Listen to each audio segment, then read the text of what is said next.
China's military just made a fatal mistake, and it happened right in the middle of Joint Sword 2024, their largest war game yet. While Beijing flexed its high-tech fleet and carrier-killer missiles, United States intelligence quietly captured a secret that exposes China's biggest strategic weakness. This blunder could change the balance of power in the Pacific.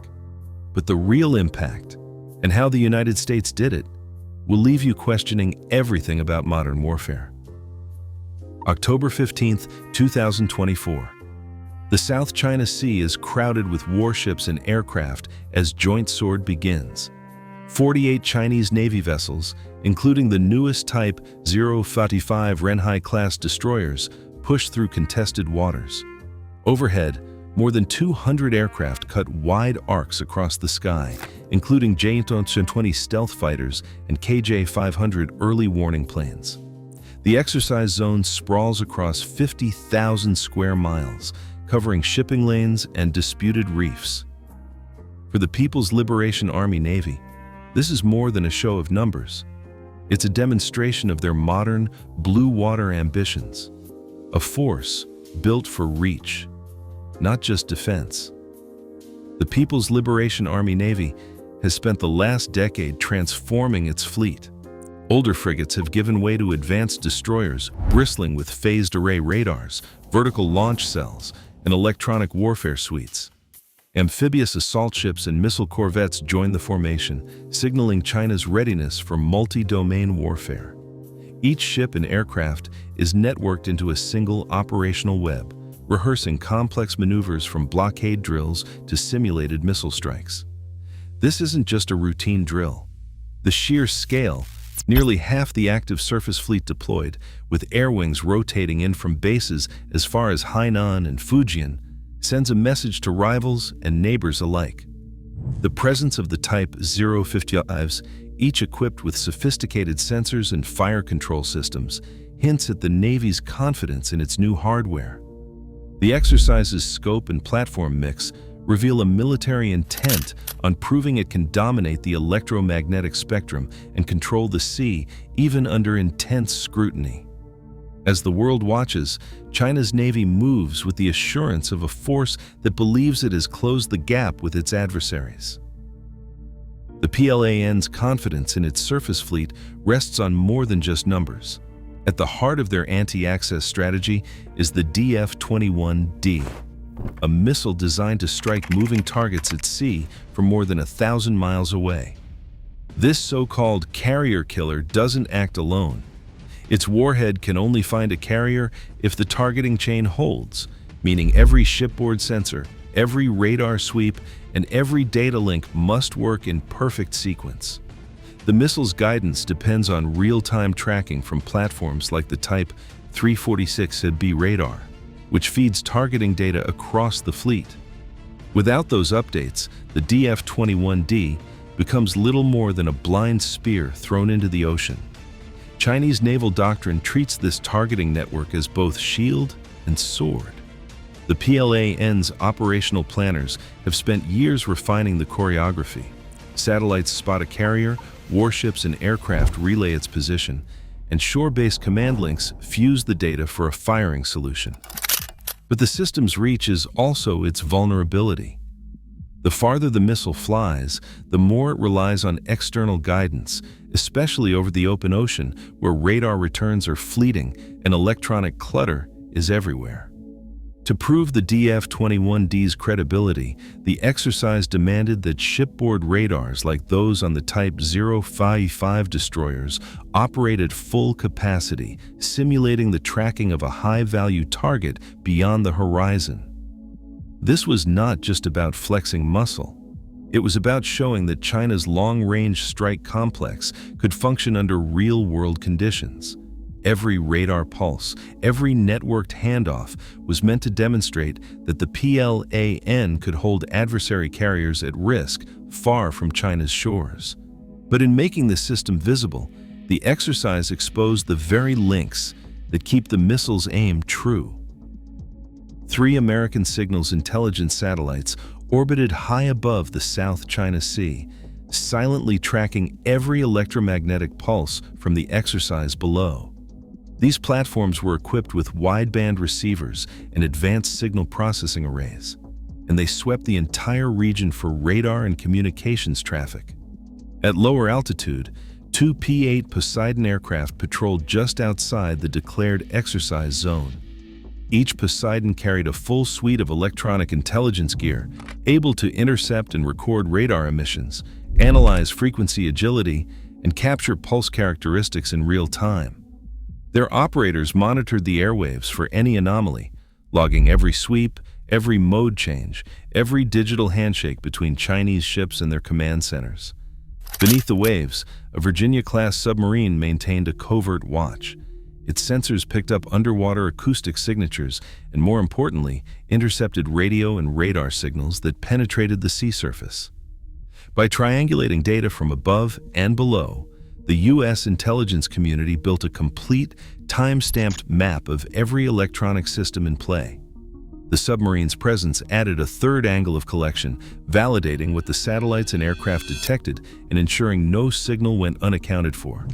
This layered surveillance package was not assembled by chance. Decades of adversarial drills and technical rivalry had taught the U.S. to treat every large-scale Chinese exercise as a collection opportunity. Orders for this operation came directly from the highest levels, mandating full-spectrum coverage and immediate reporting to national command authorities. For the analysts, this was a rare convergence. 3 satellites, 2 P-8 Poseidon aircraft, 1 Virginia-class submarine, all focused on Joint Sword 2024. It was a textbook example of how modern intelligence gathering leaves almost nothing to chance. For nearly an hour, the Type 346B radar aboard a Chinese destroyer pulsed at maximum strength, broadcasting a torrent of data across the South China Sea. 47 uninterrupted minutes, long enough for U.S. electronic intelligence teams to capture the radar's entire emission profile, from its search and track waveforms down to the subtle quirks in its frequency hopping routines. In military signals, intelligence, these moments are gold. Extended real-world operation at full power means every radar mode, every side lobe, and every error correction sequence is laid bare. A retired U.S. Navy ELINT officer said it was like getting the enemy's entire playbook in one sitting. What made this window even more valuable was the radar's technical lineage. The Type 346B's core digital architecture is not unique to China's Navy. Its waveform library and digital signal processors share deep roots with the HQ-9 air defense radars that protect Beijing and other critical sites. By collecting every nuance of the Type 346B's emissions, analysts did not just map a single ship's radar, they gained the keys to a whole family of Chinese defensive systems. The consequences of that 47-minute broadcast would ripple far beyond the exercise itself. Raw data from the South China Sea did not linger in isolation. Within hours, encrypted feeds from satellites, Poseidon aircraft, and the submarine began streaming to regional analysis centers. The first analysts worked through the night, decoding radar waveforms, cataloging frequency hops, and flagging anomalies. By the next morning, technical teams in Hawaii and Maryland had reconstructed a digital twin of the Type 346B emission library. A 6-stage pipeline kicked into gear: collection, triage, waveform analysis, vulnerability modeling, countermeasure design, and finally, operational briefing. Each handoff shaved minutes, not days. By the 48th hour, defense contractors were already simulating jamming profiles against the captured radar data. At the 72-hour mark, a classified packet landed on Pentagon desks, complete with recommendations for electronic warfare updates and a technical briefing for allied liaisons. A policy expert summed it up: "This is the fastest we have ever gone from collection to countermeasure." The institutional machinery moved with a sense of urgency, translating an intelligence windfall into a real-world operational edge before China could even begin to react. Pentagon simulations, based on the newly captured radar signatures, estimate a 73% drop in DF-21D missile targeting accuracy when current U.S. jamming protocols are active. That number comes from classified modeling and represents an ideal scenario, one where American electronic warfare teams have full knowledge of the radar's vulnerabilities and optimal conditions for interference. No independent, peer-reviewed study has published this exact figure, and defense analysts caution that real-world combat could yield different results. The simulation assumes China's guidance chain remains exposed and does not account for rapid software updates, emission control discipline, or decoy deployments the PLA could roll out in response. Chinese engineers have already begun reviewing firmware and emission procedures, and procurement records hint at fast-tracked upgrades for both the Type 346B and its land-based relatives. A regional security scholar notes that, while the 73% figure is a powerful warning, future exercises may look very different as China adapts. The true impact will depend on how quickly both sides evolve their tactics.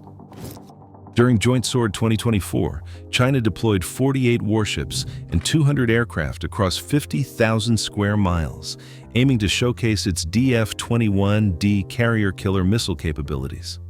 U.S. surveillance assets, including 3 signals intelligence satellites, 2 P-8 Poseidon aircraft, and a Virginia-class submarine, captured extensive electronic data from the exercise. Experts confirmed that prolonged radar emissions from the Type 346B system offered unprecedented insight into Chinese naval technology. Within 72 hours, the Pentagon and its allies updated their electronic warfare protocols, using this intelligence to model a projected 73% reduction in Chinese missile accuracy when targeted with specific jamming techniques. However, many details remain classified, including the full scope of waveform analysis and the Chinese military's internal response. What is clear? One exercise intended to project strength instead revealed critical vulnerabilities, shifting the regional balance. As long as key technical and operational files stay restricted, the full consequences of this exposure remain unknown.